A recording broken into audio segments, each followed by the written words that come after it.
Trago o abraço da primeira IPI de Rio Preto aos irmãos aqui e o convite, passando pela região, por favor, venha nos visitar, entre na cidade.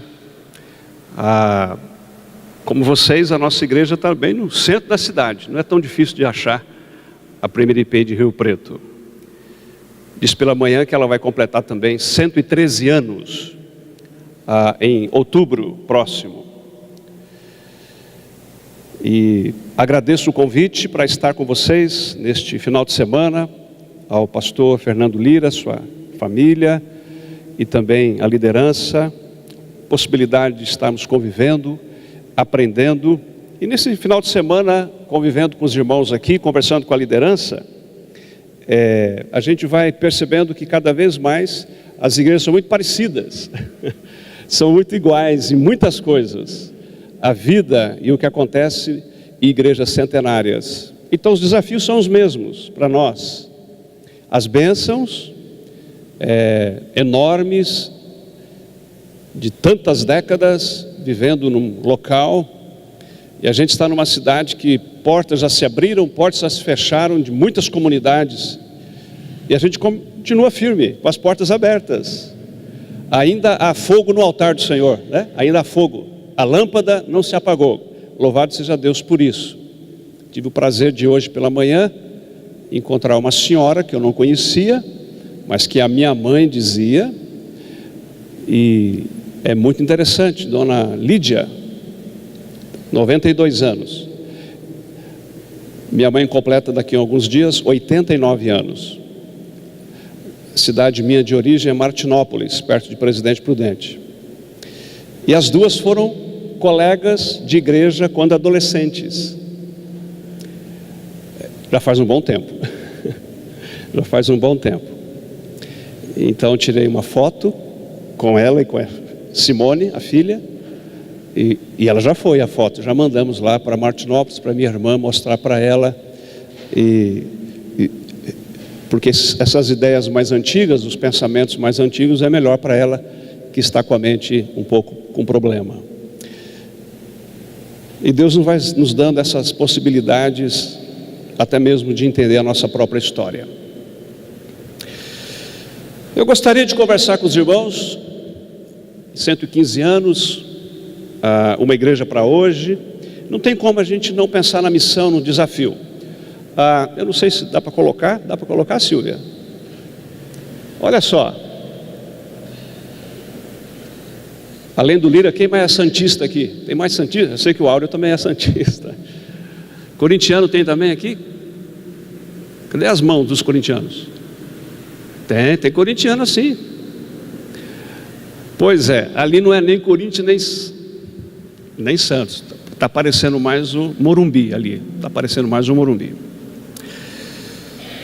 Os anos passam e a gente vai andando por aí, vivendo a vida da igreja, e a gente percebe que a famosa lei de Pareto vai acontecendo, 20 por 80. 20% da igreja faz alguma coisa para 80 ficar assistindo. Parece isso aí. 22 jogando, 22 mil assistindo. E o grande desafio é fazer todos os santos em circulação.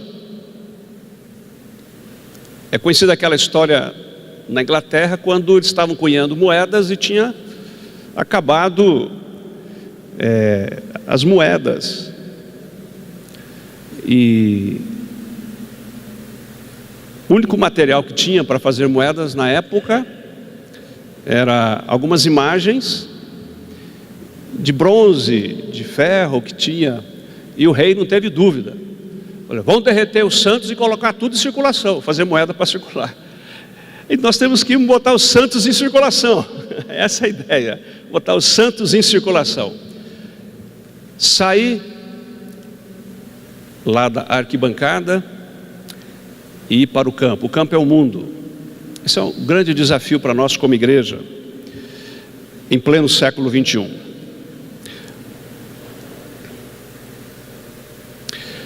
Saindo da zona de conforto, eu queria que a gente olhasse para Marcos capítulo 4, capítulo 5, de um modo geral, e uma passagem mais especificamente. Saindo da zona de conforto. Eu disse ontem para a liderança usando uma palavra em algum momento que é homeostasis. Homeostasis é uma palavra que vem, é uma lei da dinâmica da vida, da física, que é todo corpo e ser vivo anda procurando a sua estabilidade. Mas no mundo dos vivos, todo ser vivo que chega na estabilidade literalmente está morrendo. E qualquer vida cristã pessoal, vida familiar, vida de igreja que entra em homeostasis já não é um bom sinal, é sinal de que ela já está morrendo, começando a inclinar. Porque a vida ela acontece de uma maneira muito ativa, em movimento, adoramos um Deus em movimento, então nós temos que estar em movimento, e Jesus Cristo, que vamos ver aí, vai nos apontar caminhos nessa direção. Saindo da zona de conforto, no capítulo 4, o que está acontecendo? Jesus à beira-mar sentou, o pessoal parado ali, a multidão, começou a ensinar outra vez na beira do lago da Galileia. Então se você tirar uma foto do capítulo 4 de Marcos, você vai encontrar isso aí. Jesus contando histórias, parábolas, a do semeador, a da candeia, a parábola da semente, do grão de mostarda. O assunto principal desse ensino é o reino de Deus, e a gente vai percebendo que Jesus ensina e o povo escuta sentado. Esta é a imagem do capítulo 4. E é uma imagem muito legal para muitos de nós e para uma igreja histórica que gosta de ficar estudando muito, muito cognitivo. Tipo formiga cabeçuda. Muito conhecimento, muito estudo. E nós que somos moradores na América Latina, de origem latina, nós temos uma tendência natural, por cultura nossa, de gostar demais de falar, discutir, reunir, conversar, treinar, e fazer isso, e fazer aquilo. A ação que é boa mesmo é muito pouco. A famosa filosofia do Tite, né? Fala muito, fala demais. E às vezes nós pensamos demais, refletimos demais, conversamos demais, mas não agimos demais. E o povão está sentado aí no capítulo 4, aquela multidão, Jesus ensinando. Quem não quer ouvir Jesus ensinar? Eu quero. Sentar aos pés do mestre, maravilha. E a ideia aí, nesse capítulo 4, é que, assim, usando de muitas parábolas, final quase do capítulo, Jesus falava ao povo de um modo que eles podiam entender. Essa é a ideia, ele só falava com elas, com as multidões, usando parábolas. Os discípulos explicavam tudo em particular. Muito bem, esse é o capítulo 4. Mas aí nós temos o capítulo 5, a palavra central no capítulo 5 de Marcos é curas. Cura do endemoniado, gadareno. Aí tem o pedido de Jairo, o líder da sinagoga, para sua filhinha de 12 anos. Nós temos a mulher de fluxo, doente há 12 anos. E finalmente nós vemos o milagre da filha de Jairo. Isso está acontecendo. E o que está acontecendo no capítulo 5? Jesus está caminhando e os discípulos o acompanham. O que nós chamamos no discipulado de Jesus peripatético. Essa palavra quer dizer, eu aprendo enquanto estou andando junto, caminhando junto, um com o outro. Isso é peripatético. É um jeito de pedagogia, de didática, de ensino. É discipulado. Jesus está caminhando no capítulo 5 e os discípulos estão acompanhando a Cristo. E essa é a foto que nós temos do capítulo 5. Jesus em movimento, poder em operação, curas, milagres, as coisas, confronto espiritual. É muita coisa acontecendo no capítulo 5. Mas como que a gente vai do capítulo 4 para o capítulo 5? Da teoria para a prática, há uma travessia. Eu quero que você acompanhe a leitura no capítulo 4, do verso 35 até o final. Naquele dia, sendo já tarde, disse-lhe Jesus: passemos para a outra margem. E eles, despedindo a multidão, o levaram assim como estava, no barco. E outros barcos o seguiam. Ora, levantou-se grande temporal de vento, e as ondas se arremessavam contra o barco, de modo que o mesmo já estava a encher-se de água. E Jesus estava na popa, dormindo sobre o travesseiro. Eles o despertaram e lhe disseram: Mestre, não te importa que pereçamos? E ele, despertando, repreendeu o vento e disse ao mar: acalma-te, emudece. O vento se aquietou e fez-se grande bonança. Então lhes disse: por que sois assim tímidos? Como é que não tendes fé? E eles, possuídos de grande temor, diziam uns aos outros: quem é este que até o vento e o mar lhe obedecem? Como fazer essa travessia? O que enfrentamos quando saímos da zona de conforto? Estes versos que nós acabamos de ler apresenta tempestade, vento forte, ondas, aparente indiferença de Jesus, medo e insegurança dos discípulos dentro do barco. Guimarães Rosa, em um dos seus ditos, diz assim: se você elegeu a busca, você tem que enfrentar a travessia. Se você elegeu a busca, você tem que enfrentar a travessia. Não tem como. É interessante que no verso 35, Jesus faz um convite para os discípulos: passemos para a outra margem. Passemos para o outro lado.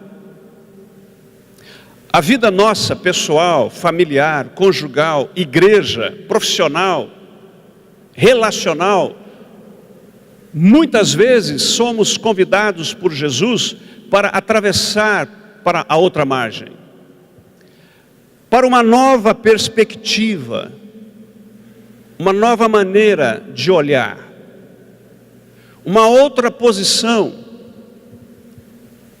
de enxergar pessoas, situações, a vida. E esse Deus em movimento vai estar nos chamando o tempo todo para alguns momentos de travessia, para olhar. E Jesus, que é mestre, está ensinando, ele sabia o que ia acontecer naquela travessia.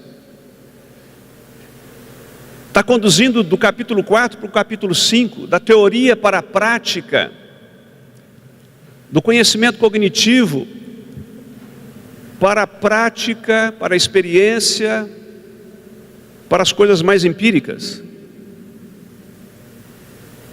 Fazer acontecer. Eles precisavam avançar. E para tanto, essa zona de conforto de ficar sentado, aprendendo aos pés do mestre, tranquilo na grama verde, o mar, aquela imagem legal. E do outro lado, endemoniado, gente sofrendo, mulheres sofrendo, lares problemáticos, crianças sofrendo, pai desesperado. Estava logo ali do outro lado.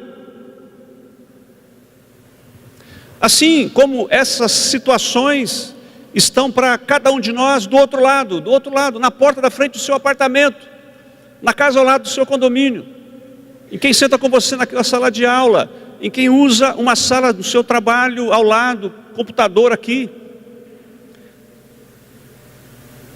Aquele que estaciona o carro ao lado do seu, todo santo dia, na sua vaga de apartamento, de estacionamento. São travessias que temos que enfrentar. de uma zona de conforto da nossa vida organizada, da nossa agenda fechada, para algo aberto. E Jesus está fazendo isso com eles, quer fazer comigo e com a igreja. Igreja viva, igreja para hoje. Igreja a caminho. Igreja com os pés sujos na poeira da estrada. Temos que enfrentar tempestades, sim, vento forte, as ondas. Parece que no meio dessa travessia Jesus estava dormindo ali com o travesseiro. O texto é bem interessante, fala travesseiro. Jesus tinha um travesseirinho dele, né? Todos nós gostamos do nosso travesseirinho, né? Ou dos 2, 3, 4 que você dorme com um monte de travesseiro. Jesus tinha o travesseiro dele, tá descansando, passou o dia inteiro ensinando. E é interessantíssimo. Medo, insegurança. Quando a gente sai da zona de conforto, a gente vai encarar tudo isso aí de alguma maneira, de alguma forma. Mas o que é que o nosso Senhor promete? O que Ele faz quando a gente aceita sair da zona de conforto? A gente pode contar com algumas coisas, e é maravilhoso. E aqui é o ponto-chave dessa noite para cada um de nós. Se você aceitar o desafio de sair da zona de conforto, a primeira coisa que Jesus vai oferecer, verso 48, Ele está com a gente, a presença dEle. O verso 48, e Jesus estava na popa, dormindo sobre o travesseiro. E eles o despertaram e lhe disseram: Mestre, não te importa que pereçamos? Ele estava lá. Quando você aceita o desafio de enfrentar uma travessia, talvez de uma discussão de relação com seu marido, com a sua esposa, que você está adiando faz anos, você não está afim, mas você sabe que precisa. O sinal de alerta está dizendo, a luz amarela e vermelha do painel já acendeu faz tempo nos seus relacionamentos. Você precisa abrir esse motor, você tem que parar esse carro, você tem que fazer algo com o seu casamento. Ele vai estar junto com você. Mesmo que você é meio desajeitado para conversar, você não sabe direito como encarar essa questão de relacionamento, Ele está com você. Quando profissionalmente você tem que enfrentar um desafio de mudança, e você tem que aceitar isso de alguma maneira, Ele está com você. Quando a igreja tem que atravessar o outro lado da rua, quando a igreja tem que fazer as coisas acontecerem na cidade, aceitar os desafios, e perceber esses desafios que Deus está colocando para a igreja aqui, Ele vai com a gente. Quando você jovem tem que enfrentar estudos, sair fora da cidade, da casa dos seus pais, tem que ir para algum lugar, outro país, quem sabe, Ele vai estar com você. Quando enfrentamos lutas, enfermidades, desafios, crises, separações, divórcios, e temos que encarar essa situação nova, diferente, Ele está com você.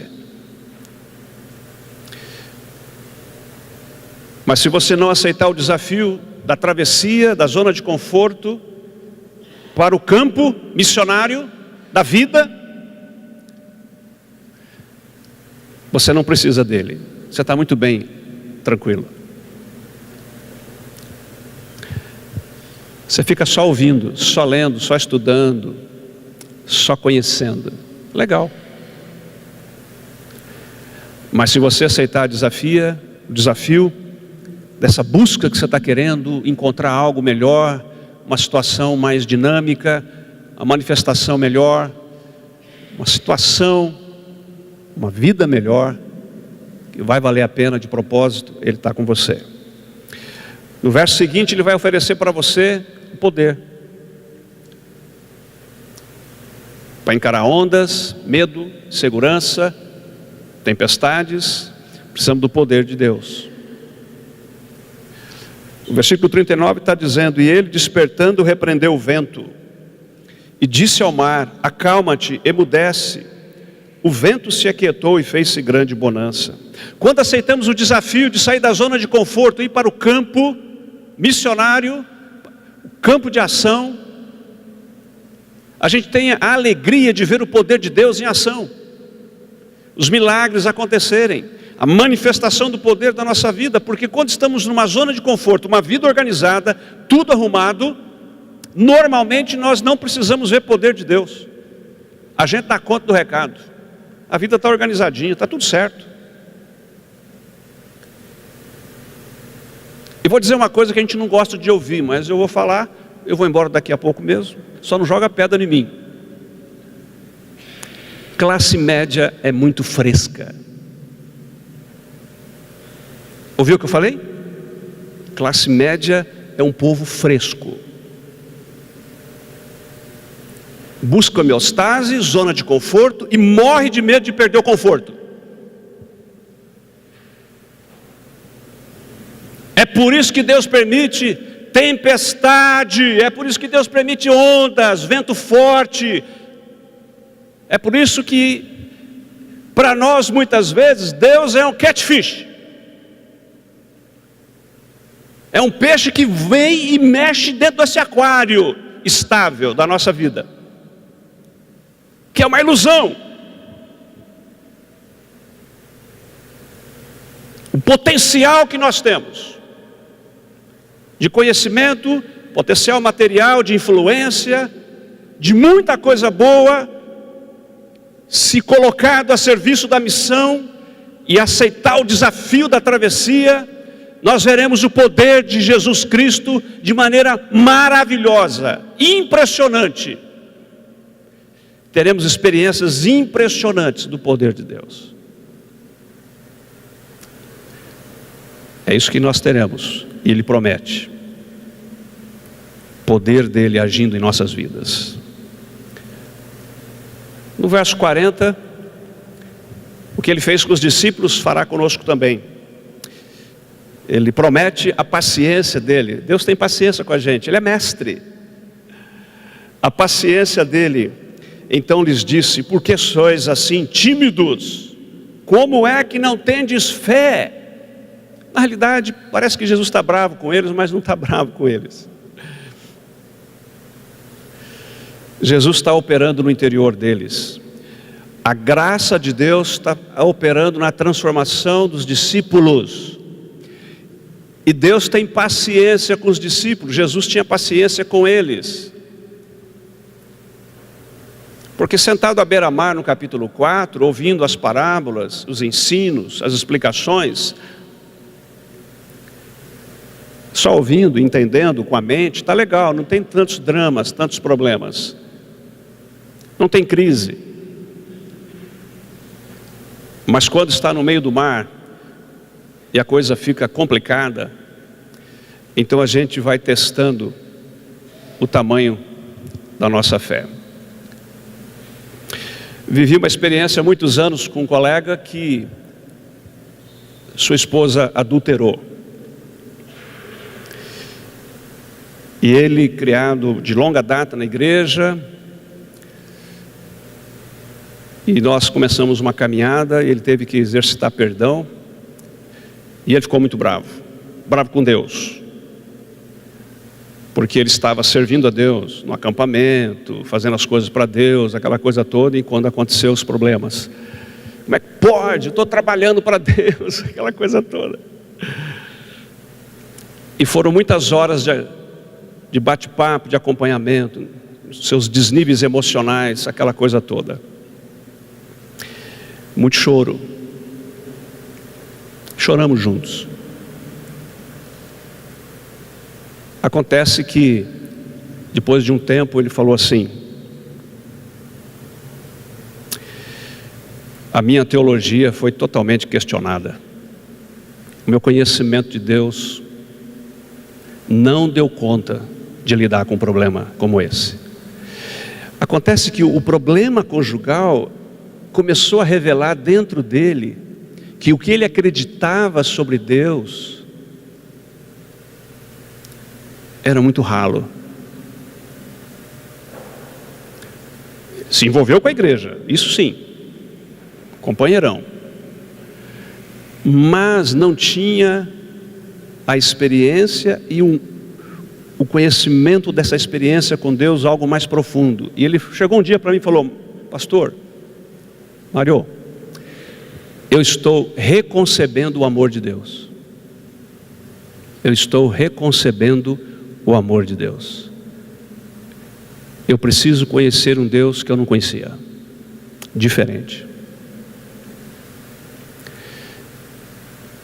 Foi difícil essa travessia para ele.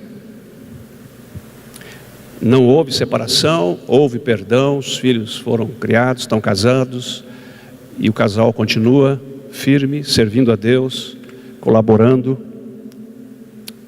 O casamento foi salvo, mas ele não era mais o mesmo no relacionamento dele com Deus. Ele passou a conhecer Deus de uma outra maneira, porque a teologia dele, o Deus que ele conhecia, era muito opaco, muito fraco. Era bom só para o capítulo 4 de Marcos, sentado e ouvindo parábolas, aí legal. Mas o Deus para o capítulo 5, ele não tinha condição. Por isso temos que fazer a travessia. A travessia. E essa paciência de Deus comigo, com você, de trabalhar nosso interior, trabalhar nossa interioridade, nosso ser dentro de nós. E é isso que ele está fazendo com os discípulos, fará comigo, com você. Mas se nós encararmos a travessia, se a gente sair à busca,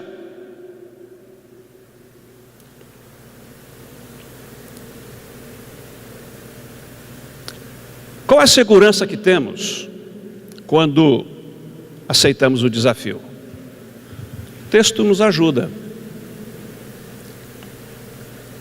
Capítulo 5, versículo 1. Vamos todos juntos ler esse verso? Jesus e os discípulos chegaram à região de Gerasa, no lado leste do lago da Galileia. Só chega quem saiu. Só chega do outro lado quem saiu do lado de cá.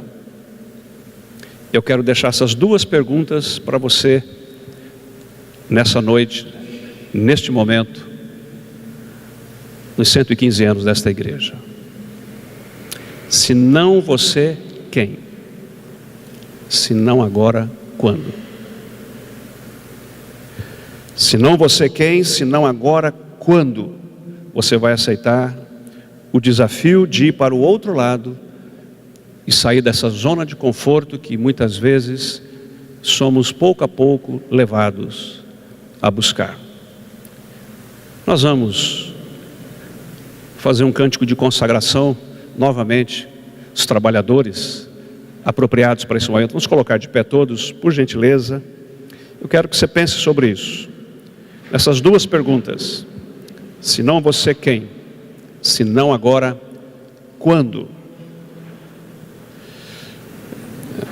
Este louvor que fala da atividade missionária de Jesus, andando por todos os lugares, e você e eu somos os pés, as mãos, os olhos. Nós somos a boca de Deus. A igreja para hoje sou eu, é você.